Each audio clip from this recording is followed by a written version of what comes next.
जय हिंद मेरे प्यारे साथियों। यदि आप भी यूपी टेट परीक्षा को देने जा रहे हैं 2026 वाली, तो ये वीडियो आपके लिए बेहद महत्वपूर्ण है। इसमें हम बात करने वाले हैं एडमिट कार्ड को लेकर के, ओएमआर सीट को लेकर के, ओएमआर किस तरीके से भरना रहेगा, क्या क्या लेकर के जाना है आपको एग्जाम के दौरान, तो वो तमाम सारी चीज़ों को लेकर के बात करने वाले हैं। ओएमआर सीट भरने का सही तरीका क्या है, तमाम सारी चीज़ों को बात करेंगे, क्या परीक्षा केंद्र के नियम होते हैं। तो चलिए शुरू करते हैं। चैनल को शेयर कर दीजिएगा सब्सक्राइब करके।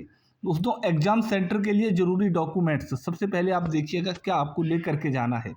ओरिजिनल एडमिट कार्ड आपको लेकर के जाना है, चाहे आपने पेपर 1 दे रहे हो चाहे आप पेपर 2 दे रहे हो, दोनों ही के लिए आप ओरिजिनल एडमिट कार्ड आपके पास होना बहुत ज़रूरी है।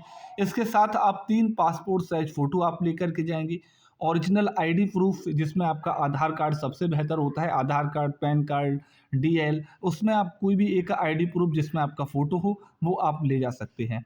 ब्लैक या ब्लू बॉल पेन लेकर के जाएं, कोशिश ये करें कि ब्लैक पेन ही लेकर के जाएं। तो ये आपको साथ में लेकर के जाना है अपने एडमिट कार्ड के साथ में।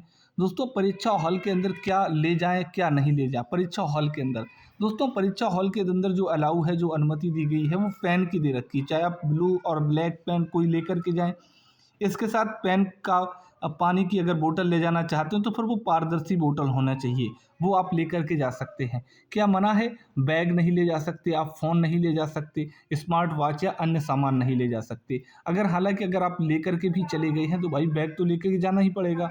बैग लेके जा रहे हो तो बाहर सेंटर के बाहर जमा हो जाएगा, वहाँ आप जमा कर दीजिएगा, या फिर सेंटर के अंदर ही लोग अगर जमा कर रहे हैं तो फिर कोशिश करिए सेंटर के अंदर ही आप अपना बैग, फ़ोन, वॉच वगैरह वहाँ जमा कर दें अपना।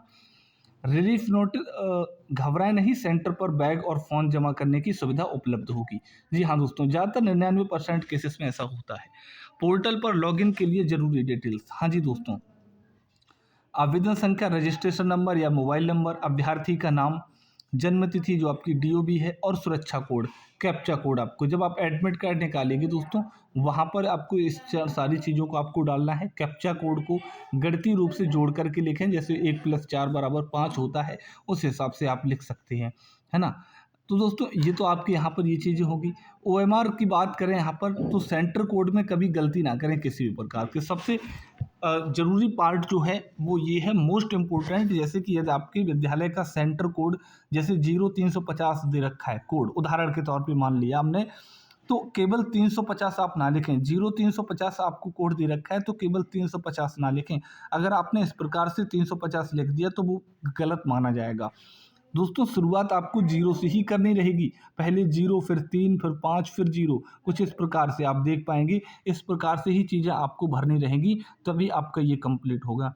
बाईं ओर से प्रश्न पुस्तिका जो बुकलेट नंबर है, उसे देख करके आप सावधानी से भरें, किसी प्रकार की गलती ना करें। बाईं तरफ से आप भरें, जो दे रखा है बिल्कुल हूबहू वैसा ही आप भरें। दोस्तों, यूपी टेट 2026 का नया नियम क्या कहता है? अब ओएमआर में कुल हल किए गए प्रश्नों की संख्या लिखनी होगी। जी हाँ दोस्तों, टोटल आपने कितने प्रश्न किए हैं वो आपको लास्ट में लिखना होगा। दोस्तों, परीक्षा में कोई नेगेटिव मार्किंग नहीं है, इसलिए पूरे 150 क्वेश्चन करने हैं आपको। 150 टोटल क्वेश्चन में से सबको आंसर आपको देना है। 150 लिखें, उसके नीचे गोलों को काला करें, गिनने में समय बर्बाद ना करें। सीधे आप 150 में से आप 150 करेंगे तो 150 इस तरीके से लिख देना है। उसके नीचे 150 1 5 और 0 0 के नीचे 0 वाला गोला काला करना है, 5 के नीचे 5 का और 1 के नीचे 1 का, वो आपका उसी तरीके से गोले को फिल कर देना है। दोस्तों, रोल नंबर कैसे भरें? सबसे बहुत से लोग, लगभग आप मान के चलिए 20% लोग ऐसे होते हैं जो इसमें गलती करते हैं ओएमआर भरने में। वो आप कतई गलती ना करें। सबसे पहले अपना रोल नंबर और ओएमआर के खाली खानों को गिन लें आप। सबसे पहले ओएमआर का रोल नंबर है, उसमें गिने कितने अंक हैं। फिर जो रोल नंबर जो है आपका कितने अंक का है।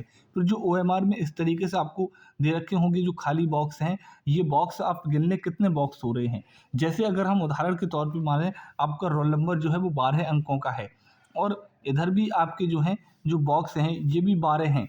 अगर ये भी 12 हैं तो फिर एक तरफ से आप फिल कर दीजिएगा, एक तरफ से आप फिल कर दीजिएगा। जनरली बिल्कुल सामान्यतः तौर पे बराबर ही होता है रोल नंबर और फिर ये खाने, ठीक है। अगर बाई चांस में अगर एक कम है है ना। अगर एक OMR जैसे यहाँ पर 12 होगी खाने, रोल नंबर आपका 11 हो गया, तो फिर आपको आगे वाले में 0 लगा देना है, ठीक है। खाली नहीं छोड़ना कोई सा भी, सबसे आगे वाला आप 0 कर सकते हैं वहाँ पर, है ना। मतलब मेन इम्पोर्टेंट बात ये है कि सुनिश्चित कर लें कि जितने अंक हैं उतने ही बॉक्स आपके होने चाहिए, लेकिन 0 का भी आप विशेष ध्यान रखें। अगर 0 ज़रूरत है तो फिर वहाँ पर 0 लगाइएगा।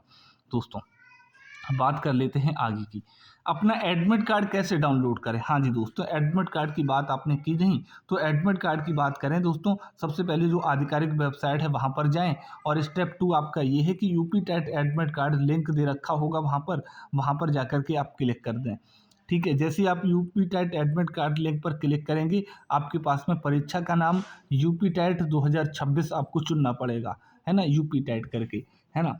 स्टेप 4 आपकी है, अपनी डिटेल्स भरें और PDF डाउनलोड कर लें। अपने वहाँ पे आपका रोल नंबर मांगेगा, सॉरी रजिस्ट्रेशन नंबर आपका मांगेगा, है ना, आपका नाम मांगेगा, आपकी DO भी मांग सकता है, और इसके अलावा आपको कैप्चा भरना होगा।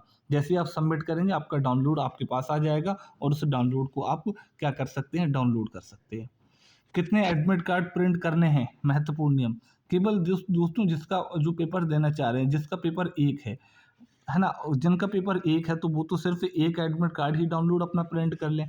जिसके दोनों एडमिट कार्ड हैं, दोनों पेपर हैं, वो दोनों अपने एडमिट कार्ड डाउनलोड करके प्रिंट निकलवा लें उसका, है ना, और वो दोनों लेकर के उनको जाना अनिवार्य है भाई, ठीक है। वो दोनों एडमिट कार्ड लेकर के जाएं जिनके दोनों पेपर हैं।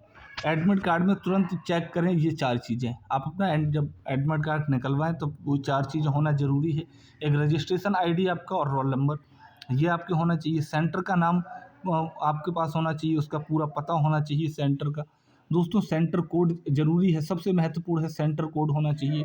परीक्षा का समय और एंट्री का समय उसमें दिया हो, ये 4 चीज़ें जो हैं एडमिट कार्ड में होनी बेहद आवश्यक हैं।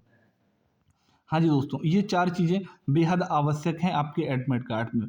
दोस्तों, नो एंट्री ज़ोन, परीक्षा केंद्र पर पहुंचने का समय, टाइम टेबल का विशेष ध्यान रखें। लगभग मान के चलते हैं, प्रथम पाली का उदाहरण अगर दें तो परीक्षा जैसे शुरू 9:30 AM पर हो रही है, ठीक है, तो कोशिश करें 1 घंटा पहले पहुंचे। सेफ जोन आपके लिए 8:30 बजे है, मतलब 1 घंटा, अब ये उदाहरण के तौर पे लिया है, 9:30 बजे से आपके एडमिट कार्ड में आपका लिखा होगा कितने बजे से आपका पेपर है ना। 8:30 बजे से आप 1 घंटा पहले ही पहुंचे, कुल मिलाकर के गेट पूरी तरीके से बंद होगा, उससे पहले ही पहुंचे।